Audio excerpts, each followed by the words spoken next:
Hello and welcome to the making of the life of the insane. In this I'll show you how to make this ordinary life look completely harmless. But it will look better because, as you can see close up, there is sellotape lined at the bottom. But if you look further away, you can barely see the sellotape. Unless you move it like this, and then you see the bumps on that side, and then you see the bare bubbles slowly on that side. As you see close up there, and as you see close up there. Firstly, this is the actual knife I used in the production, and secondly, I'll show you how to do it with this knife here, even though this one's a bit worn and torn, as you can see from the handle. Basically, the effect of this is, as you've seen from my video where I slice my wrist and my throat, from up here it looks like I'm just cutting myself there, but an illusion is the sellotape takes away the sharpness of the blade. You can do this in two simple steps. First one is grab a roll of sellotape, unravel some sellotape, place it in the middle roughly where the blade will meet the handle, and you'll have a sticky problem. And then just try and, as best you can, and then rip the sellotape off, as so. Wrap it round so that all the sticky contact meets, and normally you get left with this bit. What I recommend is if you cut that bit off and then just flap that bit over, so as you can see there from my folding attempt.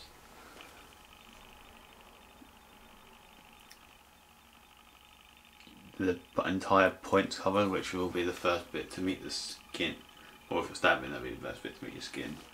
As you can see from there, the one I done earlier.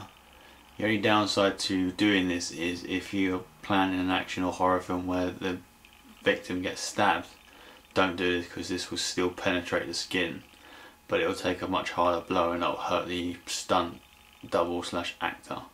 So best get an actual official knife, but if you're planning low budget slicing, just cover the sellotapes with real blades and don't put too much pressure. Otherwise it will actually go in, otherwise it will actually feel painful, but you don't actually get left with a scar, as you can see there. That's just from simple slicing across there, and you don't get left with any mark. Second effect is to make it look like you're bleeding, because there's no point in cutting yourself unless you're not bleeding, for the illusion of the viewer, unless you're trying to make a statement like John Carpenter did in the first Halloween film.